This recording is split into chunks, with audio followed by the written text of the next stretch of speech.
Welcome to B2B Commerce Corner. Commerce Corner is a sub-series of the eCommerce Edge podcast discussing all things B2B commerce through the lens of agencies, consultants, merchants, and more. Enjoy.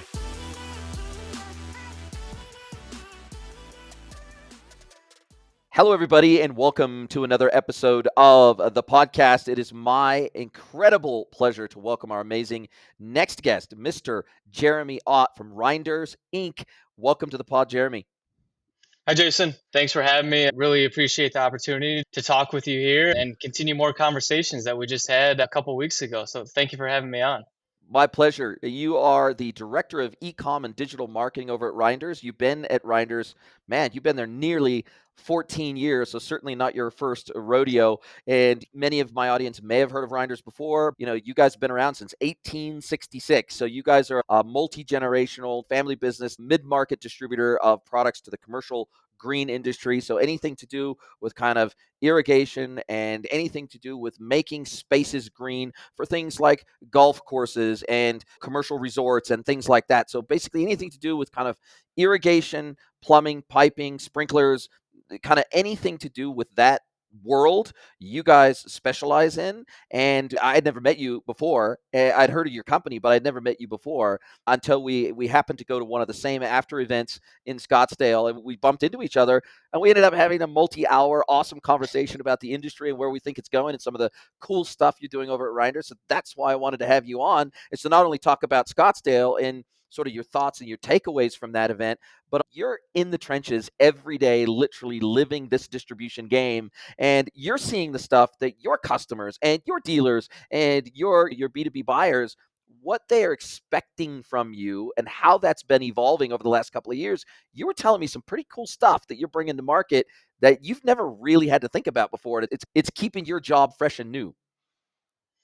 Yeah, that's what we're trying to do here at Reinders. I think fortunately I'm at a level and a position in this company along with our director of ERP and IT that we're similar ages, and I think we're very motivated, very excited, and fortunately have a really good executive team and a leader at CEO that believes in the innovation, believes in the technology and advancing forward. We've been lucky to try some of these different integrations or methods to work with our customers, and over the last year, just seeing a good amount of success and, in my opinion, opening doors for how to transact with Reinders more. And really, my goal and my want is to try to give that full omni-channel experience to our customers. Being around since 1866, I'm sure a lot of people, if they listen to this, are thinking a lot of brick and mortar, which we are still calling in. Email walk-in traffic is very high still.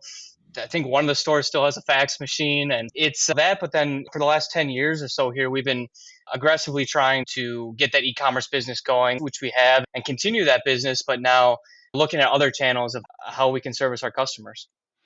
And what I thought was so cool is you said, yeah, we do the standard stuff. We do the self-serve e-com. We, of course, support EDI. Of course, we support Punch-Out. We support all those traditional digital sales channels that one would expect in modern distribution. But you said, we've gone one step further, and we make it easy for our customers to integrate with us in ways that we may not normally have had to even think about before. Maybe they want to write a custom API level integration between their ERP and our ERP, or maybe they already use an iPaaS platform and they want to create the order object in their system and they want to send it down via an API endpoint integration out of their iPaaS system directly into our ERP. And we're facilitating that. We're creating the API endpoints from our side. We're creating really solid documentation around our APIs, what our order object needs to look like, what it needs to contain, what kind of schema they need to use to get data into our systems in an efficient way. And then we're just externalizing that. We're giving that to them and we're saying, hey, integrate with us however you want to integrate with us. As long as you follow these design patterns,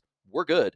And I thought that was quite a unique approach to this, because oftentimes people will say, oh, I use TrueCommerce, or I use TradeCentric, or they'll say, hey, look, to service our Punch-Out customers, we use this middleware, or to service our EDR customers, we use this middleware, or we use this component of our existing e-commerce platform to integrate with our customers. But I felt like what you guys were doing was taking a level of ownership and responsibility to facilitate integration with your customers that I don't often see. Yeah, I think a lot of our small wins that we've started with is kind of trial and error really helps with the help of our middleware. So we do use a middleware called Coderis that has essentially built a model to allow for that customer API integration securely. And then we've taken upon ourselves to the director of IT and ERP, him and I really see how we could leverage this to work with our customers. And it was interesting earlier this year, beginning of this year, the request came in to, hey, we want to try to streamline orders into our ERP from a handful of our top customers. And we don't want they don't want to transact via normal e-commerce transactions. There's too much volume. Essentially, they just don't want to hire a person to go surf a website. Talking with Coderis, we worked with them to get these endpoints, to do the setup. And then honestly, we took on the responsibility to put the documentation together, talk with the customer, figure out what we need to do from a data standpoint, because in the end, it does come down to how is your data on both sides of the street. Otherwise, it's going to be very hard to do this. But if you have from the distributor side, teams that have the time and the bandwidth and can fix the data, also on the customer side, them willing to work with you to do cross-reference for products, ship to cross-references, ship via cross-references, etc. Fortunately, we found a handful of customers that were willing to do this. And then honestly, it was just plug and play. And with working with Coderis, it became honestly pretty easy to a handful of hours on our side, on the Reinders side, to set this up for the customer. And I think the biggest lift was honestly just putting the documentation together that was specific for that customer. And so far, we have a bunch of customers now, like I said, directly integrating with the middleware with Coderis to pull pricing, pull inventory, and essentially place orders. And then, so that's one avenue that we've started to go down this path and have seen success. And then the other is with Coderis too, leveraging them as the middleware, is we have a handful of distributors working on more to send their invoices in via PDF to an email. And then we basically use AI, machine learning to extract that information. And then honestly, just automatic flow into the ERP with that order placement. But also we have exception capturing. If there's anything mismatched, anything wrong, it's captured and sitting in Coderis. So that way we have a team member review it inside of there before it gets to the ERP, before it generates RARs, BOs, those types of things.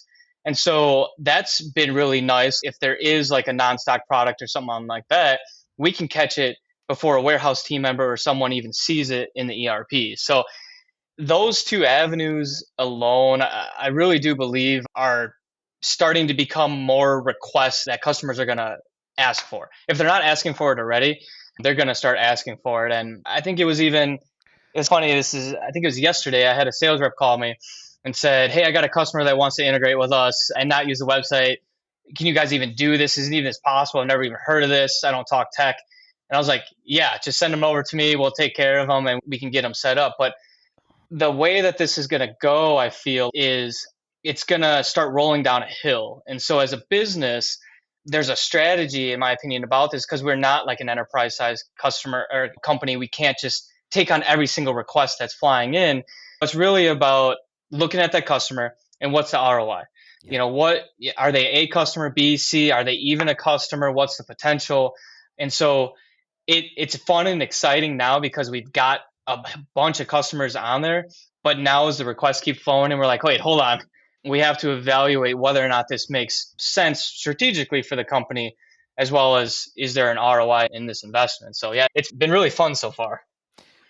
Man, so many follow-on questions that I could ask, and we'll get into a few of them. But one of the cool things about this is I see this as a very essential precursor to agentic commerce anyway. So you would have to get your data ready. You'd have to have very strong API endpoints. Sure, maybe you slap an MCP server in front of those API endpoints. Sure, maybe at some point you spin up your own agentic capabilities to intercept the POs, etc. Sure, maybe you spin up an agent that can receive quote requests that sits in front of the APIs so that a natural language request could come in via those APIs, but is interpreted by the agent first before it connects to your APIs. But all the groundwork you're doing, it's not as if the groundwork is wasted. Like, you have to get your data ready. You have to get it organized. You have to be able to get it exposed via APIs. There's a whole lot of this groundwork that you're doing today to facilitate these types of integrations. And that's not wasted effort, because you have to go down all these paths anyway for that MCP mediated And even we're seeing already the likes of the Jaggers, the Coupas, the Aribas of the world, they're already talking about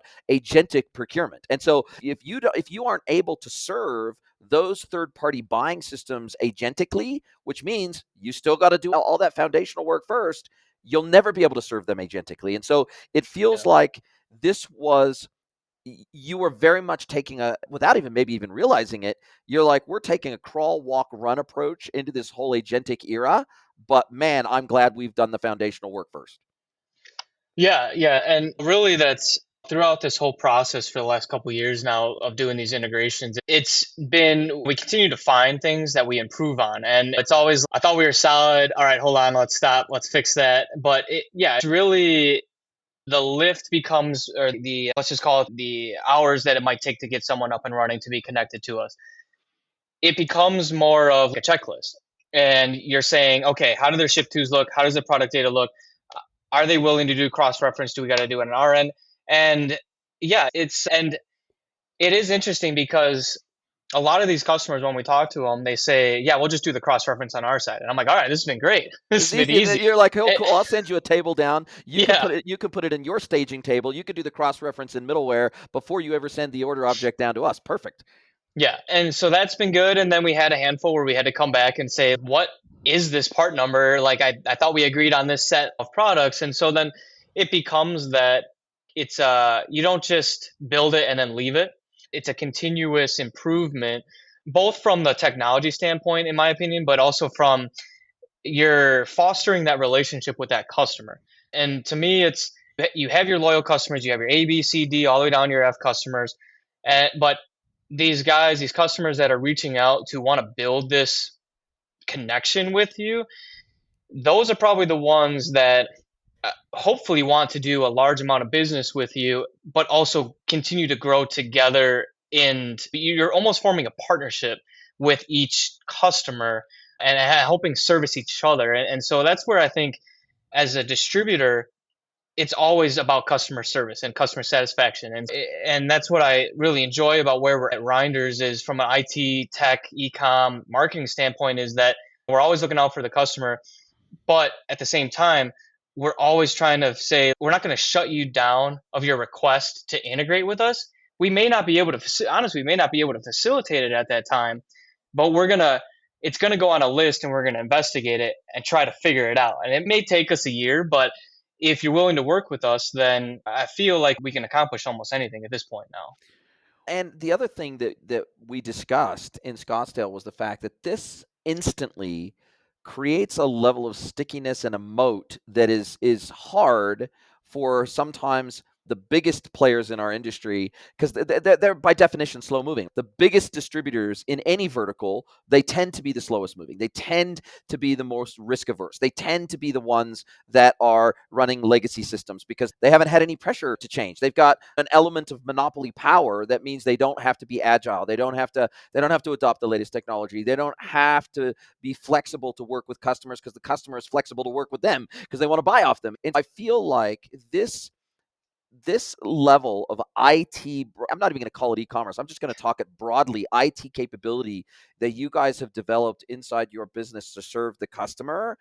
That is a superpower. And it's something that I think you have to have enough resource. You can't be a super small distributor because you don't have the team, you don't have the resources, you don't have the funds. You can't build out these custom things. So you got this like standard way to integrate. And if you can't integrate, sorry, we'll have to do it via CSV or something. Whereas I think if you're super large, it's very difficult to approach these customer integrations on a one-to-one basis. So I think you're in the driver's seat in some respects. You're big enough, you got enough resources, you got enough capability and knowledge, but then on the flip side, you're not so big that it needs to go to the board every time you need to make a major IT change. Yeah, yeah, no, I totally agree. And yeah, being a mid-sized distributor, and also I think it is that buy-in from the executive leadership as well to say buy-in and trust that with the right communication that practices that you put in place, my level up, if you convey it correctly, if the risk versus reward, you do the analysis, you put it out there, it's a minimal investment for most cases on the Reinders side, or if it's tens of 20 hours, whatever you want to call it. If you can present it and you show the results, like you show the orders automatically flowing through, you show the not need to have a CSR essentially review it in full and type it in, and and you can show that transactional time being saved, as well as showing that you no longer have to print price lists or email price lists to customers that then have to reformat it and upload it into their procurement systems. Showing that time savings to the executive leadership is key. And yeah, I do think that it would be it would be more costly and tough for a smaller distributor, like a couple person shop. But yeah, for mid-size and having that support on both the IT and the e-com, it's been doable. And that's funny. You said we called it like kind of like an IT project, or I use the word IT. And I lately, it's been interesting because when I give my reports of what's e-commerce sales, I've really changed that to digital sales Yes. and started saying this is how we're doing digitally. And Or digital because enablement. It can be just digital because, and sorry to interrupt you, but no, it's one of the crazy things that we heard at Scottsdale, one of the stats from Deloitte was that on average, even when the self-service e-com, the EDI, and the punch out is all enabled, only about 9% on average in the United States of revenue comes through digital sales channels. And I'm thinking to myself, that's the wrong way to contextualize the benefits of these digital investments to the business. Because I'm thinking, hang on a second, are we not talking about the number of inventory checks that came in? Are we not checking MOQs? Are we not talking about the fact that the customer could self-service the buying increments that they're going to be buying? Are we not talking about the self-service quote request that they could place? Are we not talking about the self-service RMA request that they could place? Checking of the status of their credit account automatically without having to ring up their account manager. If we're not talking about the full spectrum of benefits of our digital enablement, both for us and our customers, and the workload we're taking off of internal teams, if we're not talking about that entire picture, I think we're totally selling ourselves short in the value that we bring to the business and to our customers. yeah, yeah, I agree. And it is very interesting because when I talk about the digital enablement or the digital sales that are out there, then you can break it down to, okay, how are we transacting from each segment? And you can then, as you look for right now 2026 strategy, what are we trying to grow in? Which vertical are we trying to grow in? Are we trying to grow in e-commerce, API, direct point-to-point API integrations, this order automation? And so it's it's been a new term that I've been trying, and I feel like our executive team here has been accepting of that because it is transacting digitally. It's all coming through electronically, and part of it is it does cut transactional costs down. And Yes. so you can almost try to put a number to it about what is the cost savings, what's the accuracy savings on product selection too, that we try to look at a customer versus a handwritten note at a store level that someone's trying to key in. So I think there's a lot of levers, a lot of factors that you can look at. And the other piece of the digital enablement that we've done at Reinders too is allowed our sales reps to essentially use a mobile app and or a desktop version outside of the ERP to enter orders for customers. And there's I've talked to a lot of people at Scottsdale about this too, like whether or not is it cheating against digital sales, or are you causing more work for the sales rep where they should be pushing those customers to like e-commerce transactions or not. In my opinion, the end goal is to still build and give the customers the self-service tool. Like we Yes. still want them to transact themselves. That's the ultimate goal. But if a sales rep is willing to enter an order for a customer quickly Hmm. via a mobile app or desktop, and they can do it accurately, and it reduces touches on the warehouse side and the operational side, in my opinion, that's a win because you're allowing less errors, faster time to serve the customer by getting them the order. And if that sales rep knows the part number, they know exactly what they want, and it takes them a couple minutes because they can do it on a mobile app in front of the customer. That also gives a sales rep, in my opinion, leverage over our competitors to sit in front of a customer and say, "You want 10 bags of grass seed? Hold on, let me just do it in 20 seconds, and the order is going to be at the warehouse." And so I think that whole process of digital enablement on all channels is something that I think is very exciting, and I feel like a lot of distributors should try to move to. I think you've called out also another key win, which is that I'm seeing more and more distributors being pressured on price if they can't serve their buyers digitally. So their customers are coming to them and saying, "We want to buy this way. If you can't facilitate us buying this way, then it's going to cost us 1, 2, 3% more to procure through you. One of two things is going to happen. Either we're going to go to one of your competitors, or you're going to give us an additional discount on the products to cover the additional procurement costs of doing business through you." And either one of those outcomes is bad for the distributor. And I think you are creating an environment where instead of giving the pricing leverage over to the customer by saying, "Hey, it's hard to do business with you, so you're going to give us a bigger discount," and you're taking away all those excuses for them to try to negotiate purely on price, right? Because now you're going, there's a whole lot more than price that we're bringing to the table here. We're completely digitally enabling you to transact any way you want, to do business with us and engage with us any way you want, whether that's all the way from a CSR to an account manager, depending on your size and scale, to integrating with us digitally, to what we're trying to do is we're trying to remove every point of friction for everything you do with us, not just the buy button. And I think that's a key selling point. And I like the point that you made, which is that when we're thinking about channels that we're looking to expand through digital capabilities, there are a lot of places you cannot sell. You literally cannot even tender for the opportunity if you don't support the customer digitally. And I'll give you one example. There's a lot of government contracts, for example. There's a lot of government tenders that go out, and they will specify in the tender, don't even tender for this contract unless you can integrate with us via EDI, or you can integrate with us through this API connection, because we do all our procurement at the government level, whether it's city, local, state, federal, whatever it is.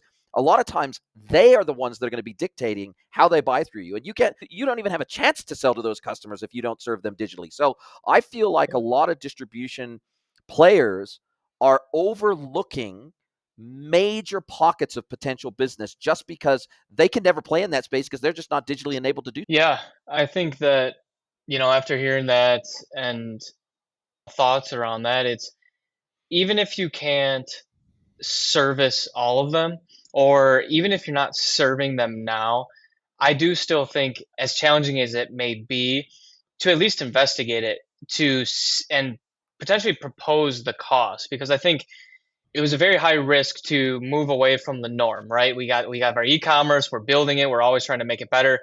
And then this came up, and we honestly took a shot in the dark to see if it would actually work.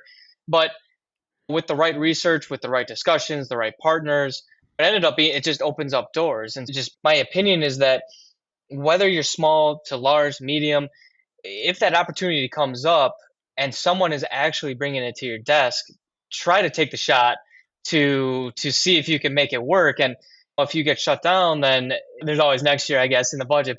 If you can document that request and keep documenting them in and say, look, I think this is really becoming a standard, or go to a conference like we were just at in Scottsdale. And, that's where I bring a lot of stuff back to, is you hear from a lot of different size, shapes, all verticals of distributors and manufacturers. And if your executive team is willing to listen, you can bring it back and say, look, XYZ, this amount of distributors are running into the same thing we are, but they're doing this. Is this something that we could try to explore? And so that I've been thinking about that more, and like thinking about the conversations that I've had and how I take away these conferences and stuff. And I've leveraged that quite a bit over the years to say, look, these amount of distributors are doing all this. Can we give this a shot if it makes sense, if the numbers make sense, and things like that? So that's just something that I highly recommend to do as well. And how do you guys prioritize digital projects? And let me give you a little bit of context. So we had an open QA in Atlanta last week, and it was an entire session. It was like a 40-minute session of just Q&A with the audience. And there was a distributor that was there, and this woman was running ecom for them. And she was like, "How do you?" And there was me, there was one manufacturer on the panel, there was a distributor on the panel, and then there was a platform vendor on the panel. So there was a broad spectrum of views from the stage. And she said, "Look, I know what we need to do, and I have a pretty good idea of what that prioritization looks like. But how do you get that over the line internally when everybody in the business wants you to help them. I oftentimes call e-commerce the service providers to the whole business, right? We're an internal service division of the company, right? So we're trying to serve sales, we're trying to serve finance, we're trying to serve ops. Like we're trying to not just help the customers, but we're also trying to service our internal teams and help make their lives better. So there's almost a never-ending stream of requests internally for new projects to be executed by the digital teams and by the digital capabilities of the business to make them more efficient and help them hit their KPIs, right? And so she said, how do you prioritize that? So the manufacturer had a specific way. They've got a formal framework of how they prioritize projects internally and give them a score. The distributor, she said, look, I work for a German distributor and we have a 25-page prioritization document of how we score digital initiatives before we ever put them into even we have to score them and prioritize them before we can even put them in for a budgetary submission. And but what was interesting is in neither of those two frameworks did I hear them mention the customer, meaning that they will make assumptions about how it will benefit the customer, but they don't necessarily operationalize customer feedback to help them prioritize or tie break. So I don't know, let's say two projects get a ranking of 6, right? Now, how do we break that tie? And so what I told the woman, and I was the last person to speak, and I said, in my experience, the only way that you can reliably break ties or that you can reliably escalate something that you see as important in the business and give it a higher ranking is if a customer aligns with that. Meaning that, and I said, but there's a trick for new players here. I said, you cannot manage this customer communication internally. You must have an independent third party do it. And here's why. I said, because, and she said, no, we already have our account managers talking to customers every single day. So if a customer has a complaint, they complain to their account manager who escalates it. And I'm like, hang on a second. Whoa, whoa, whoa. That customer who's been a customer of that account manager for a decade, they will not be brutally honest because they got to work with that person the next day. So you will not hear the unvarnished truth from a customer unless you have an independent third party who brings nuance to the discussion with the customer. And the great thing is you can then anonymize that feedback. You can bucketize it, put it into themes, and then where the themes overlap with your prioritization, your internal prioritization, that's how you break ties. And that's if you can point directly back to a customer pain point and say, if we do this, which is already a priority for us, but it also is going to dramatically improve the customer experience, I don't know a single board that will shoot that down.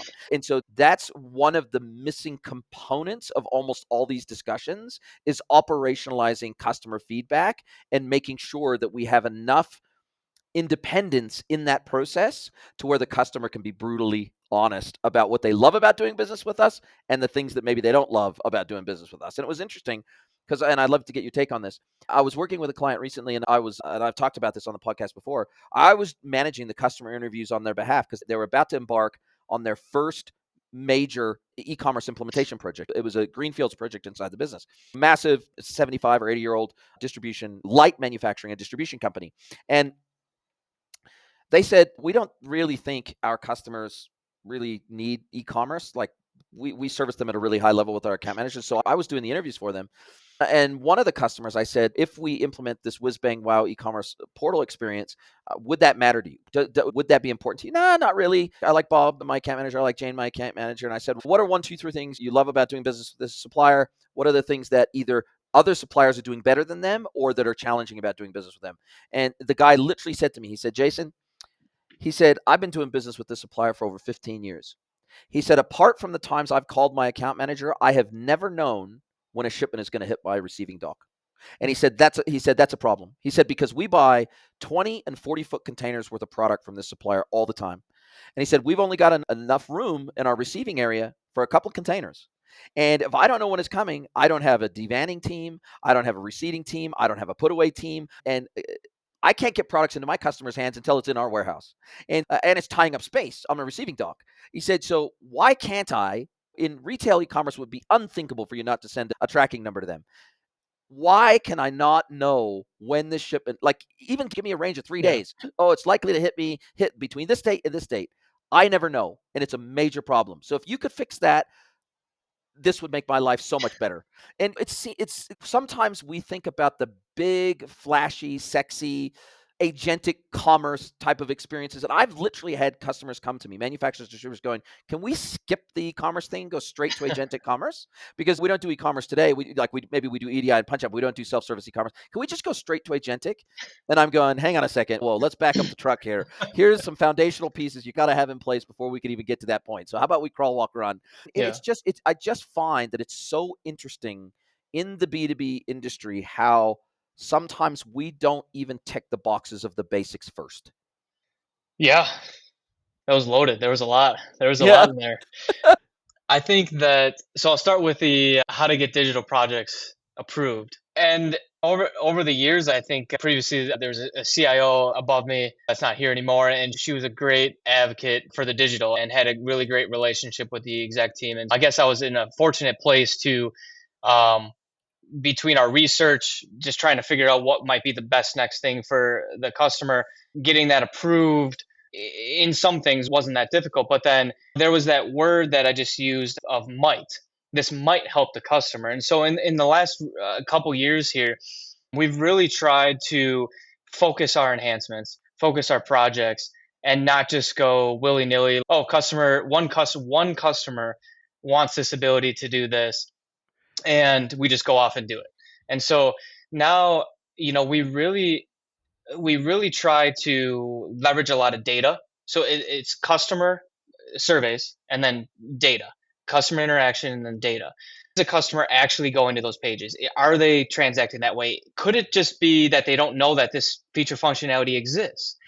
So a lot more A/B testing, a lot more things that we need to try to do to get better at. But then your point about hiring a third party soft company to do those like customer interviews, those surveys, I totally get that.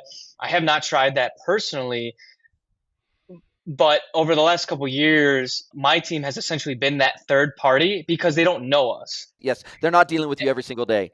Yes, and Reinders as a whole, we don't do a lot of hosting our own events, like hosting big conferences or things like that. But we do go to a handful every year.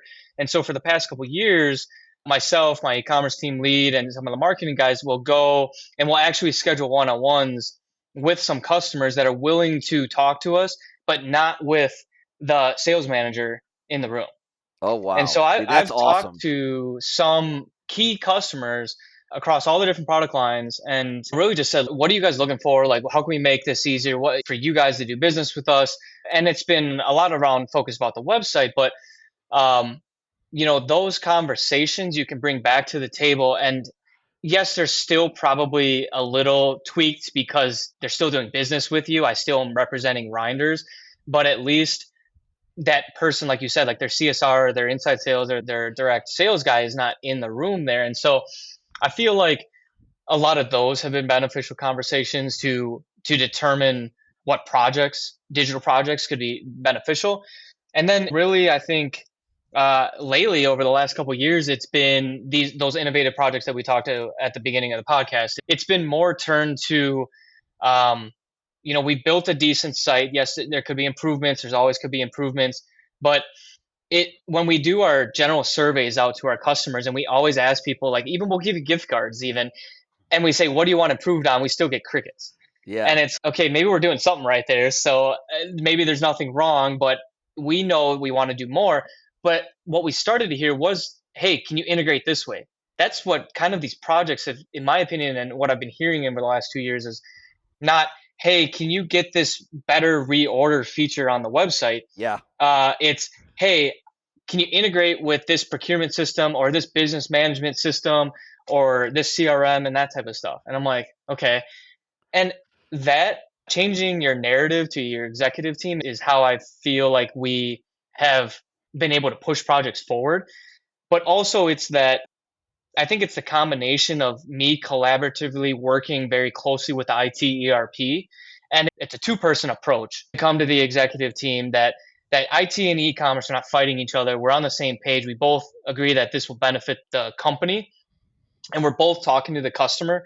And it's not just Jeremy and his team are pushing projects. It's not just IT director pushing projects. It's okay. We have two departments that both that think that this is a great idea. They've done the legwork. They've projected the ROI, risk and reward. And I think that's just how we've seen success Some projects, it's like, why do you want to do this? No, it doesn't make sense. And it's okay, we'll move on to the next one. But um, I also feel like, just to sum it all up, like I said, is we don't try to take on every single thing that pops up. You're the filter in a way. Yeah, you have to be a filter, and you also have to evaluate where that how much business does that customer do with you?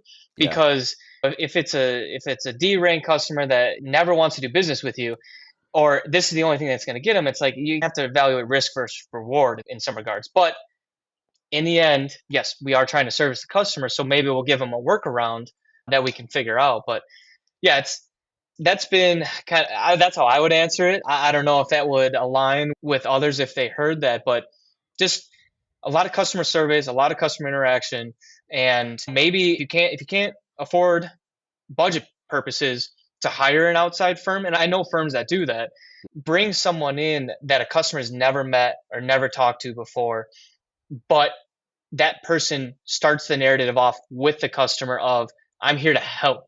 Yes. Uh, and you have an open ear to me of what you're looking for. And so that would be my take on your question there. And it's so interesting that you say that because I interviewed Mark Vasquez on the pod as well, and he's an awesome guy, and he's pretty straight up, and he calls balls and strikes. He's very happy. He's from Ideal Trident, and he was in Scottsdale as well. We had some good conversations with him, and he said, "Look, what I try to do," and I said, "So how do you manage the tension between keep the lights on, maintenance, bug fixing? Like, how do you strike the balance between that?"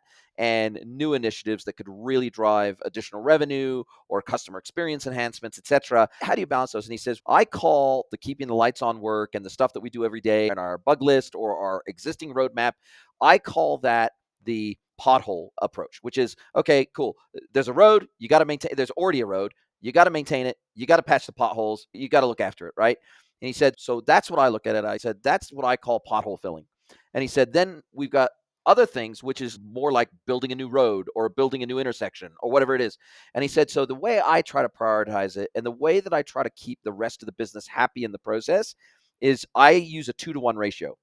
I'm always trying to patch 2 potholes for every new initiative that we try.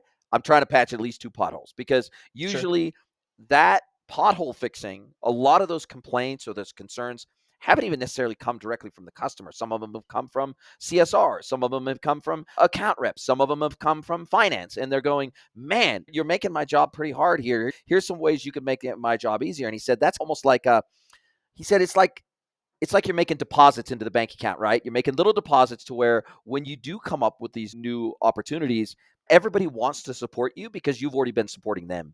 And so he said it's about building that sense of we're in this together. We're in this to win together. It's not me versus you, it's me with you. And I thought that was a really interesting way to think about prioritization. Yeah, that something I didn't say is very similar to that in the sense that when something comes up that's going to be more than just a quick fix, you evaluate and you're like, okay, this is more than just our bug fix. We really try to, and I try to encourage this into the team, and they do a great job at it, is prioritize based off pillars. Is this a customer facing, doing transactional business issue with Reinders on the website? Yes, priority. Is this an issue with the order flow going from the website to the ERP and an ERP operational management to service the customer? Yes, it's a priority. So those would be like how you would rank like your 2 priorities.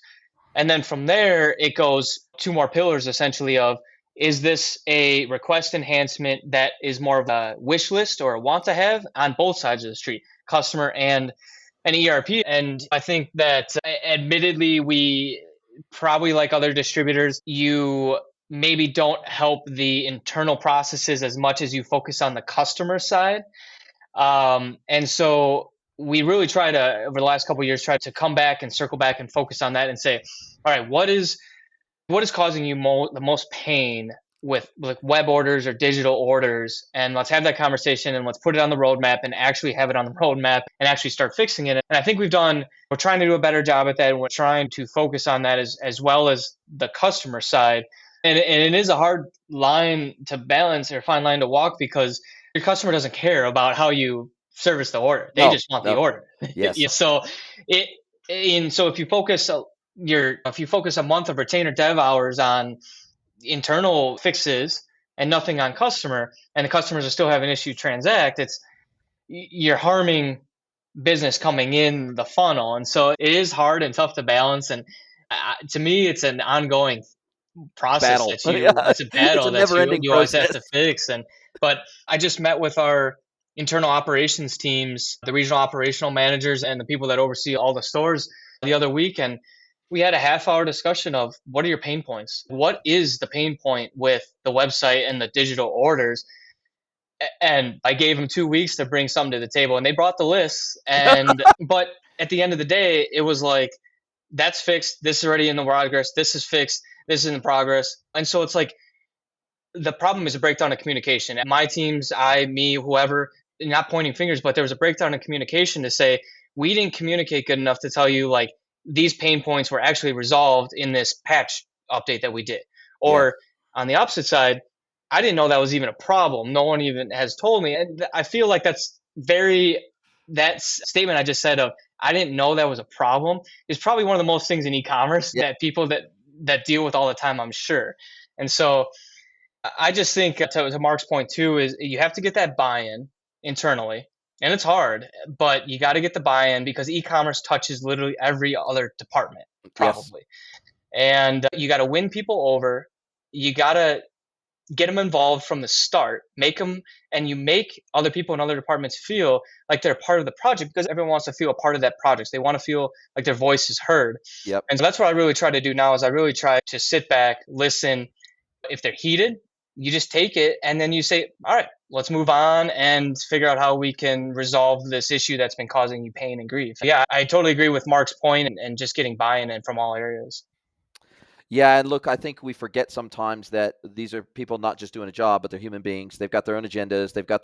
They want to be promoted. They want to achieve things. They want to have a new title on their resume. They want to have more prominence in the business. Not everybody. Some people are quite happy to Yeah. just stay where they are, but most people have a personal agenda that they're trying to hit. And sometimes that agenda is massively influenced by their bosses saying, go and fix this. But sometimes they can't just go and fix that without the help of the digital team. And so understanding what not just their strict, okay, here's the 5 things I need you to fix, but understanding the motivation behind that and understanding a little bit more of the psychology behind that force ranking of why they're prioritizing those things and how we can help them achieve their goals personally and professionally inside the business, not just okay, here we ticked off 5 boxes, but we've ticked off the top 3 that are the most important to you and your career development, or maybe even to you keeping your job in some instances. Because sometimes these people, they need to achieve something to keep their job and to hit their KPIs. And sometimes they require digital enablement to make that happen. And so they're sometimes coming to you cap in hand saying, look, I know you got a roadmap, but man, we really need this capability because I've been tasked with making this happen over here, but I can't make that happen until you make this happen. And so I think there's so many cross-functional dependencies in the digital commerce space that we have to almost be psychologists in a way, right? Yeah. Yeah.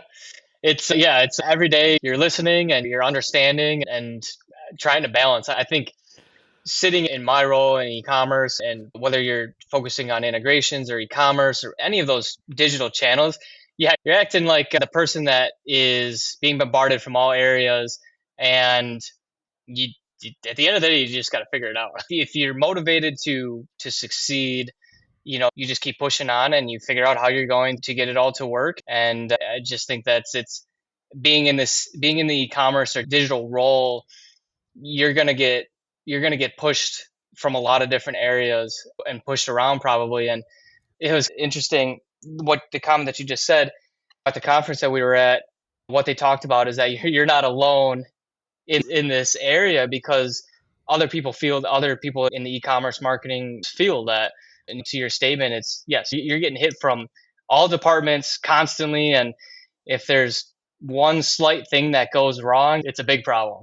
So Yeah, yeah. Man, I couldn't agree more. Listen, man, this has been a fabulous conversation. We've nearly been talking for an hour. As we slowly do start to wrap up here, if you could, we love what we do. We talked to off air about the fact that we both, despite the fact that we've been in this for a long time, we both love getting up every day, doing what we're doing, problem solving.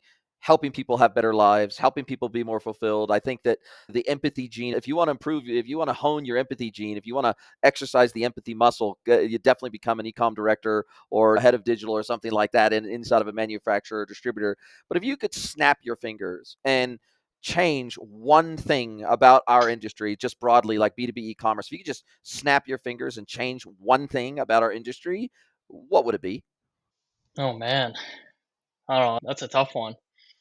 I don't know. I think if I could change one thing about B2B commerce, I don't know. I think from one thing that I would try to change in a magical world would be that leaderships across all distribution manufacturers become more open to the idea of digital enablement sooner. And unfortunately, at Reinders, that hasn't been the case.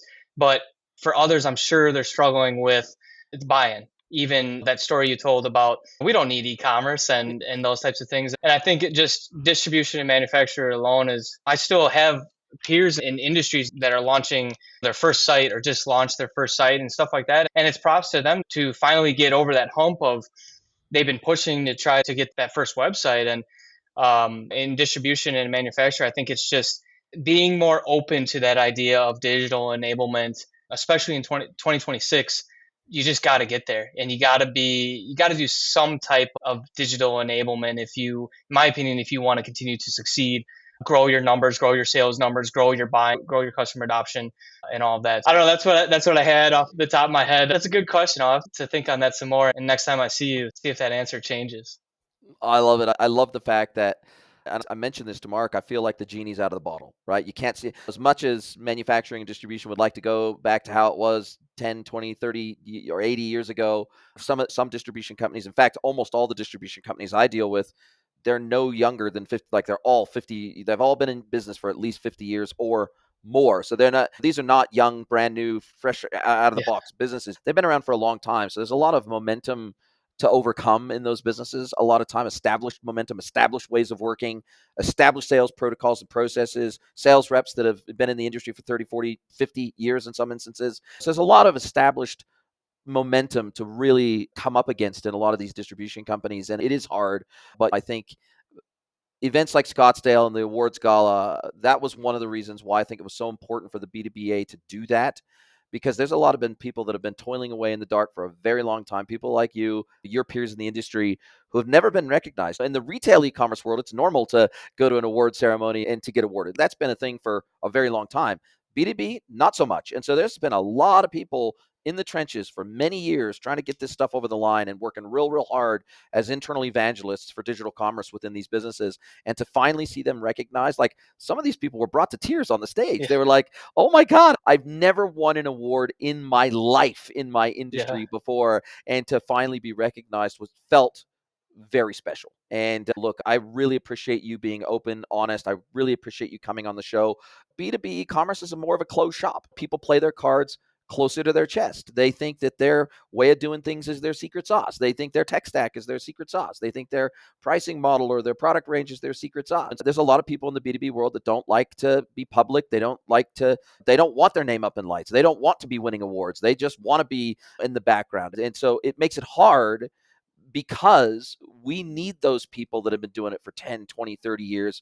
We need them to share what works, what doesn't work. We need them to share what they're doing right in their businesses that's making their customers happy. Like, they don't need to get into the nitty gritty of the commercial numbers, but at least if they can tell us some of the gotchas that they are running into and how they've overcome them, then at least we're not all reinventing the wheel all the time. And so I think that Scottsdale was a very important step in that direction. And man, the level of openness, especially at the topical roundtables, it was pretty wild to see how almost everybody that I spoke to at those roundtables was having almost identical challenges. They were having logistical challenges, they were having integration challenges, and in many cases, they were having acquisition and digestion challenges, meaning they had acquired a competitor and now they're trying to roll it, or maybe they've been acquired by a bigger player and now we're trying to harmonize how we do things. We're trying to harmonize our IT systems. We're trying to standardize on one e-commerce platform, and oh my God, that's a nightmare. And so, like, these conversations, I think just the sense that we're all in this together, that made people feel pretty good in Scottsdale. Was that your take too? Yeah. Yeah, I 100% agree. And I think a lot of people were probably competitors there in other verticals. I mean, Yeah. fortunately for me, there's not a lot of people in the green industry that I met that were there. But you do walk that fine line of saying, okay, what do you want to share? What can you share? What can you not share? Those types of things. But I think people were more open to just sitting there and discussing with random people that they've never met before. Hey, I do it this way. What are your thoughts on this? And they were more open to just having that kind of laid back conversation just to see. I think a lot of this event, probably hopefully for a lot of people, was confirmation that they are doing things good, that they're doing it the right way, and or they're doing it what other people are doing as well, and they're seeing success and other people are seeing success. Like for me, I talked to a lot of people and took a lot of stuff away and want to try some things from other people, and then other people were telling me like, wow, you guys are doing a lot for a smaller size distributor. That's pretty cool. And so for me, it's good to hear, hey, maybe we are doing something right. And I'm not up there winning an award, but at the same time, it's awarding. It feels good to talk to other people, whether they're from different verticals or not, to say, okay, yeah, we are doing something right here. Yeah, I would agree with that. I love it. I love it. Now, as we do come down to the end of our time together, this is where I get to flip the script. I get to hand the microphone over to you. I get to let you ask me one question, any question you like. It could be personal or professional. Mr. Jeremy Ott from Reinders, not reindeers, Yeah. because look, we don't want to insult Reinders. From Reinders, what is your question for me today? I would say, from your opinion, Jason, everything that we talked about today with the different types of integrations, knowing that the largest integrations, most public out there are EDI, Punch Out, etc. Um, what are your thoughts on where in the priority standpoint here? This is a tough one. Where in the priority standpoint do you think a distributor should prioritize doing direct API integration and or order automation using AI to ingest and read PDFs and automatically create orders? I think that it's an excellent question, and I think that what's interesting, and I'm going to answer this in a little bit of a roundabout way. What's interesting here is that I'm seeing multimodal AI impacting B2B e-commerce or B2B digital commerce faster and earlier even than retail e-commerce, which is weird considering that retail e-commerce is usually 5 to 10 years ahead of Yeah. B2B e-commerce in terms of capability, functionality, adoption, all that sort of stuff. And I'm not a big fan of headless commerce. Like I never have been. Especially in B2B, you don't really need headless storefront, right? Because you're not trying to be the cutting edge of design and pixel perfect look and feel. It's like it's function over form every time in the B2B world versus in B2C, it's form over function. But what I am seeing is I am seeing not just sales order automation, but I'm seeing multimodal engagement automation starting to come in a massive way to B2B that is effectively turning what used to be communication only channels into headless commerce channels. So whether that's email, whether that's WhatsApp, Slack, Teams, it doesn't really matter. There's lots of ways that customers communicate with their sales reps, et cetera, that are pure communication channels. And they'll attach a PDF or they'll write something on a post-it note, take a photo of it and send it to their account manager on WhatsApp and say, hey, can you process this order for me? And what I'm seeing is that, and they're making quote requests via WhatsApp or email. They're making RMA requests, checking on stock, checking on pricing, checking on saying, "Hey, Bob, can you send over that spec sheet of this SKU? Can you send this over to me because I need to spec it into a project and I need to know the exact specifications of this in your world, this sprinkler system, right?" And so what I'm seeing is that multimodal AI is allowing the creation of middleware that can deal with that in an automated way as if the customer logged into the portal and did all that themselves without requiring the customer to change their behavior. So instead of telling the customer, oh, don't send this request to your account manager via email anymore or via WhatsApp anymore or Teams, log into the portal and do it. No, it's keep doing it the way you're doing it, but you're adopting our digital commerce capabilities whether you realize it or not, Yeah. because we're intercepting those communications with multimodal AI and we're automating 60, 70, 80, 90% of it as if you logged into the portal and you did all those things. And so that to me is probably the biggest benefit of AI right now. It's not agentic commerce because even the agentic buy side isn't ready yet. In this incredible middle moment, this moment in time where we're not fully agentic yet, but we're not old school manual everything, we have ways now of getting our customers to adopt our technology without requiring them to change their behavior. And that to me is a super exciting thing, because one customer might want to manually copy and paste their order into the body of an email. One customer might want to attach a CSV. One customer might want to attach a PDF. And customers have all sorts of weird and wonderful ways that they like to interact with us. And if we can reduce the friction without making them change behavior, man, that unloads our business in terms of the load of handling those types of inbound requests. But it also makes the customer feel special. It's like, you do things however you want to do them. We're here to facilitate that without creating additional load for our team. So that's probably the most exciting area I'm seeing Mhm. right now having a real-time impact in manufacturing and distribution businesses. Awesome. That was great. I love it.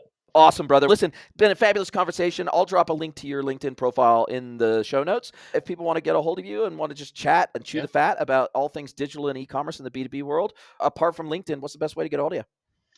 Yeah, probably LinkedIn is honestly the best way to get a hold of me. It has my email, contact information, everything. But if you want to, you can drop an email. That's my work email, just JOTT at Reinders, not Reinders.com.